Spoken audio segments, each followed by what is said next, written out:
Baiklah, sekarang saatnya kita mencari tahu kegunaan dan fungsi dari masing-masing toolbar yang ada di sebelah kiri kita. Dimulai dari Move Tool. Seperti namanya, Move Tool memiliki kemampuan untuk memindahkan objek yang akan kita desain nantinya. Move Tool ini juga memiliki shortcut, yaitu V pada keyboard kalian. Keyboard kalian Apple ataupun Windows, tetap shortcutnya adalah V. Kemudian jika kalian lihat di atas, di sini ada auto select yang tentunya bisa kalian checklist. Sekalian aktifkan ataupun deactivate. Di mana ini memiliki fungsi, misalnya kalian memiliki beberapa layer nantinya, atau beberapa foto atau beberapa gambar. Kemudian kalian ingin memilih foto pada layer keempat. Gimana caranya supaya kalian tidak memilih layer 1 dulu, tidak memilih layer 2 dulu. Selain memakan waktu, itu juga akan merusak desain kalian nantinya. Itu bisa menggunakan auto select. Jadi dengan kalian mengaktifkan ini, misalnya nanti ada objek yang ingin langsung kalian pindahkan, dengan ini kalian bisa langsung memindahkan tanpa memindahkan layer yang atas dulu. Saya lebih suka dimatikan karena auto select justru kadang kita menggeser yang sebenarnya tidak ingin kita geser. Saya lebih suka mematikan auto select, kemudian kita pilih saja nanti layer sini, mana yang ingin kita geser, kemudian kita pilih layernya dan baru kita geser. Kemudian, lanjut lagi di bawahnya ada crop tool. Crop tool ini juga salah satu tool yang sebenarnya akan sangat sering kalian gunakan. Apalagi di zaman serba digital ini, di mana output desain kalian harus memiliki banyak versi. Ada versi kotaknya lah, ada versi landscape-nya, ada versi portrait, di mana itu bisa dilakukan dengan crop tool. Ketika saya aktifkan crop tool secara otomatis, di sini seperti ada kotak yang lebih terhighlight daripada yang lainnya. Ini dimaksudkan bahwa saya ingin mengecrop desain saya sesuai dengan kotak ini. Kita bisa nggak sih setting kotak ini menjadi bentuk lain? Bisa banget. Kalian cukup lihat ke atas kiri kalian. Di sini ada 1:1 square yang berarti saya hanya bisa mengecrop desain saya dengan ukuran 1:1. Saya hanya bisa mengecrop desain saya nanti berbentuk square saja. Gimana jika ingin bentuk yang lain? Tinggal kita pencet aja, kemudian di sini akan keluar semuanya. Di sini ada rasio, di sini ada resolusi dengan width dan height yang bisa kita atur sendiri. Kemudian ada original ratio. Misalnya kalian ingin mengubah atau mengecrop sebuah gambar, misalnya kalian ingin mengubah rasio dari gambar yang kalian miliki tanpa mengubah rasio aslinya, bisa dengan original ratio ini. Jadi dengan kalian klik ini, otomatis dia akan bentuknya seperti ini terus.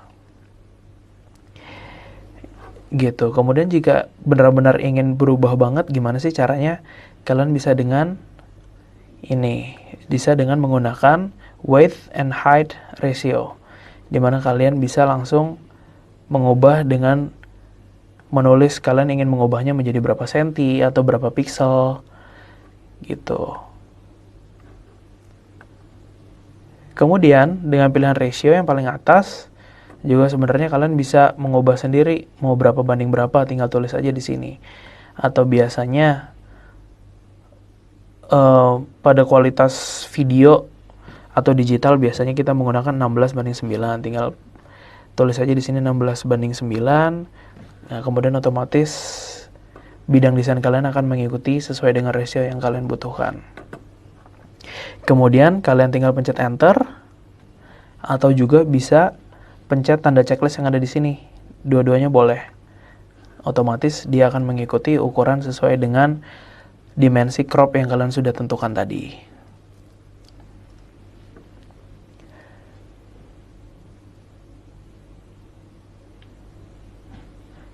Kemudian kita lanjut lagi ke tool yang ada di bawahnya. Di sini ada brush tool. Brush tool ini juga memiliki shortcut, yaitu B pada keyboard kalian. Brush tool sendiri berfungsi ya otomatis untuk ngebrush.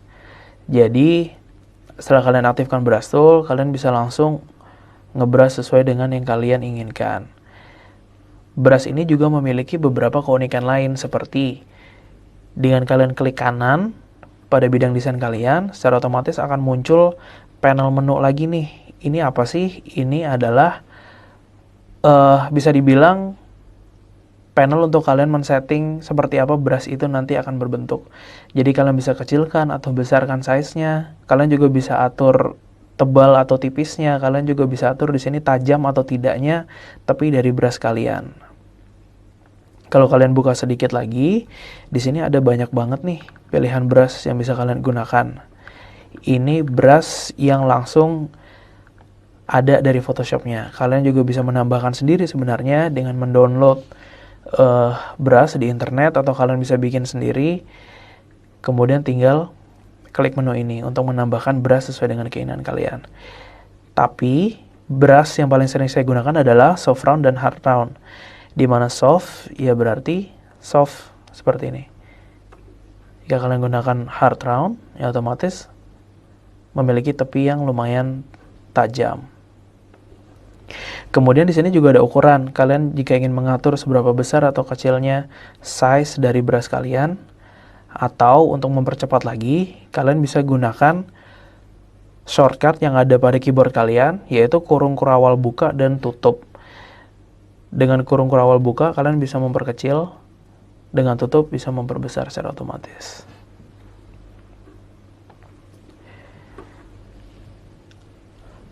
Kemudian di bawahnya persis dari brush tool tersebut ada history brush tool.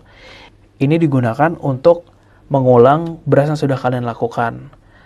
Jika kalian tidak terbiasa menggunakan undo atau command Z, kalian bisa menggunakan ini. Dan ini pun biasanya digunakan oleh artis yang memang suka menggambar pada Photoshop. Jadi ketika misalnya kalian ingin mengulang cuma tidak terlalu jauh, atau bahkan ingin mengulang hampir ke awal, kalian bisa menggunakan ini. Karena ini memiliki fungsi yang kurang lebih sama seperti undo, tapi hanya untuk pada bagian brush saja. Kemudian di sebelah history brush tool, di sini juga ada tool yang cukup penting nih, yaitu eraser tool. Ya seperti namanya, eraser tool tentunya adalah untuk menghapus. Kurang lebih sama seperti brush, hanya fungsinya di sini kalau brush menambahkan warna atau menambahkan brush pada bidang desain kalian, eraser justru sebaliknya, yaitu untuk menghapus. Shortcut untuk membesarkan dan mengecilkannya masih sama. Kemudian juga kita bisa atur apakah mau memiliki tepi yang soft atau tepi yang keras, juga bisa kita atur di sini. Misalnya kita pilih yang keras, kemudian kita hapus, dia akan terhapus seperti ini.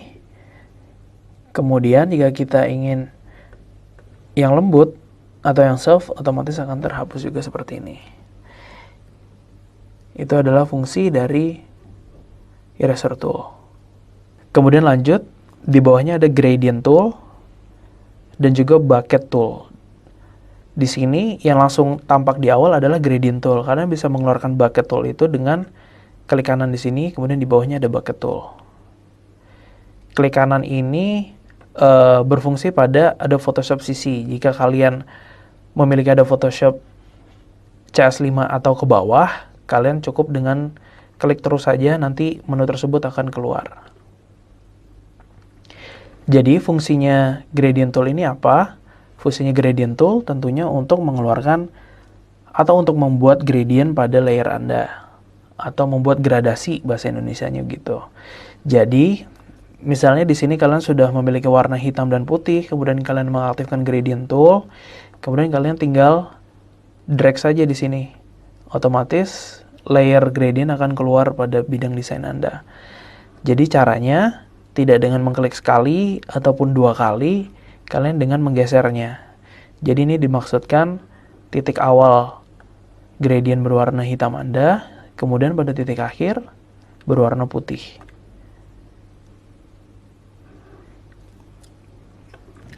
Kemudian di bawahnya masih ada pen bucket.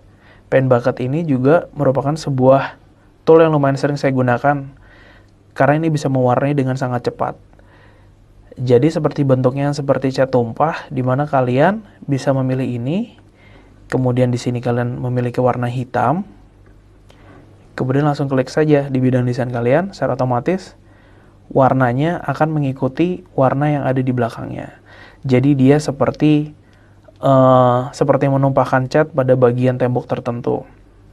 Jika kalian langsung ingin otomatis mewarnai ini semua dengan warna yang kalian punya, kalian bisa membuat layer baru yang tidak ada apa-apa di sini, kemudian kalian tumpahkan itu cat di situ, otomatis semuanya akan menghilang. Akan menjadi gelap, akan mengikuti warna yang ada di sini. Oke, untuk tools-tools yang lain akan dibahas pada video selanjutnya.